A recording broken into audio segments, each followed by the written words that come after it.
Bien, donc nous voilà dans la partie technique. Comme je vous ai dit, ça se trouve au sous-sol. Mon assistant, voilà, en plein effort.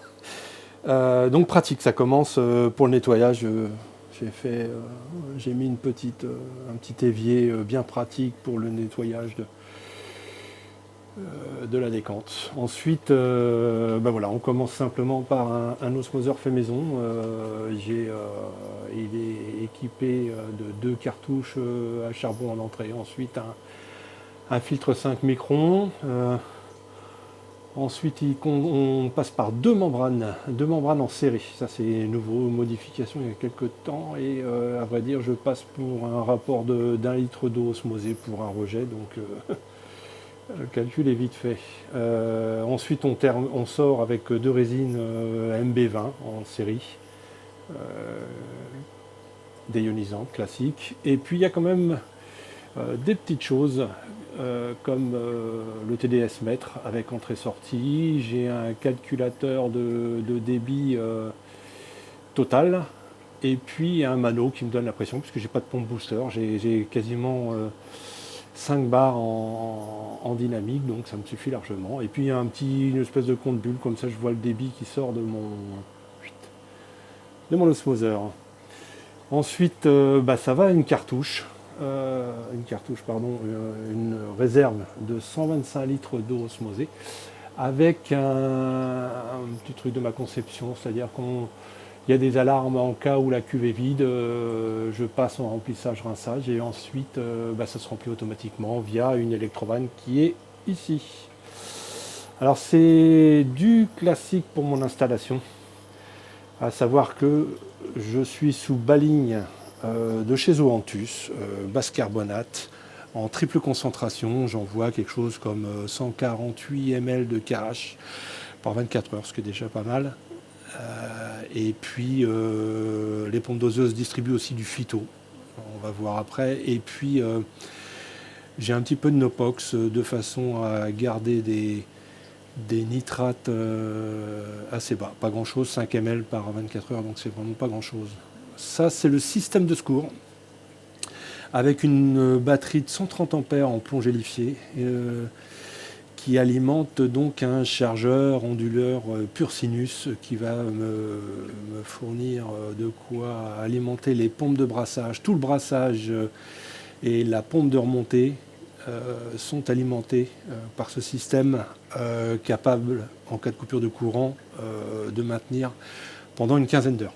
Voilà, ce qui est déjà pas mal. Après, il y a un groupe, s'il y avait besoin. Alors, par contre, là où je suis pas très fier, je suis électricien, mais bon, voilà, je suis cordonnier aussi. Donc il y a coffret d'alimentation avec deux alimentations différentes, avec le secours aussi également. Et puis là, on va retrouver du classique, thermostat Aquamélie qui alimente donc, qui régule le chauffage ou le groupe l'été. J'ai un pH mètre. J'ai également donc l'osmolateur. Enfin tout ça c'est du classique, des sécurités pour l'écumeur de débordement. J'ai également, donc ça c'est le boîtier de contrôle de l'écumeur BK. Le boîtier de contrôle également de la pompe qui alimente le refuge. Et puis après, c'est toutes les prises. Voilà, c'est mon tableau électrique. Ici, sur le côté aussi, j'ai un UV qui est alimenté H24. Un petit UV de 24 watts en permanence. Ensuite, j'ai le refuge qui est là. Alors, je vais peut-être commencer par l'alimenter. Voilà, ça sera déjà pas mal. Donc c'est un petit refuge de 120 litres. J'ai modifié il y a quelques temps la circulation de façon à ce que je puisse faire tourner la Chaeteomorpha. Alors, c'était juste un test parce que j'avais quelques soucis d'algues en surface. Maintenant, j'ai plus du tout d'algues. Et c'est super bénéfique parce qu'en fait, j'ai encore descendu mes phosphates à 0,02. Donc ce qui est pas mal. Là on voit le phyto, donc ça c'est un mélange de ma production, hein. Il y a 4 souches différentes que je mélange et il y a une consommation d'1 litre par semaine. Voilà, donc c'est déjà bien, bien, bien. Ensuite, donc la décantation. Hop, l'assistant, il aime bien se faire filmer, hein, il aime bien ça. Donc la décante, elle fait 450 litres. J'arrive ici donc de descente avec une sécurité. J'arrive dans un petit bac à bouture. Alors bac à bouture, je veux dire franchement, c'est quand je fais de la casse, ça arrive là.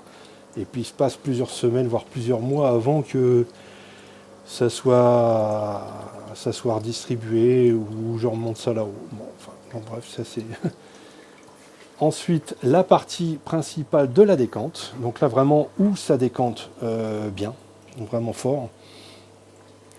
Et d'ailleurs, j'ai nettoyé il y a quelques jours et déjà, c'est déjà beaucoup de saloperies qui redescendent.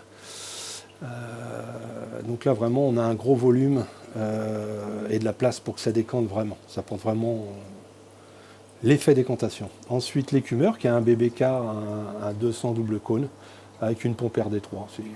C'est une bête, hein, rien à dire, ça tourne, c'est fiable. Ce qu'on voit derrière dans le micro-bac, c'est ce qui ressort du refuge qui est au-dessus, de façon à ce que j'ai pas de château-morpha qui dégringole dans ce bac-là, en fait. Ensuite, juste avant le compartiment pompe de remontée, j'ai du perlon en semi-humide d'ailleurs. Il ne touche pas l'eau, hein, il est vraiment... il est changé une fois par semaine et lui va retenir les plus petites particules qui n'auraient pas eu le temps de décanter, en fait. Ensuite, quelques pierres vivantes que je laisse là. Bon, je ne sais pas si c'est bénéfique, mais bon, je pioche dedans quand j'ai besoin de faire des boutures des fois. Bon, voilà. Et il y a quand même un filtre à fluidiser avec de la rovafos. Je pense d'ailleurs que je vais la supprimer parce que vu mes phosphates qui sont pratiquement à ras des pâquerettes avec la modification du brassage du refuge, ben, je pense que je ne vais plus en avoir besoin. Ensuite, il y a la pompe donc, de 3000 litres qui remonte dans le refuge. J'ai les 1000 watts de chauffage. Et puis j'ai une pompe NewJet, c'est la 8000. Hein, donc il y a 8000 litres de circulation dans mon installation. Ce qui est déjà pas mal. Donc j'ai un beau turnover. Et puis en dessous, bah, je garde toujours la décantation d'origine de l'aquarium avec un petit refuge que j'avais installé. Si jamais un jour j'ai besoin de modifier et de revenir à un système basique, bah, je pourrais le réinstaller. Voilà. Donc voilà le vu d'ensemble. Bon, c'est un peu bordélique, mais ça marche ma foi.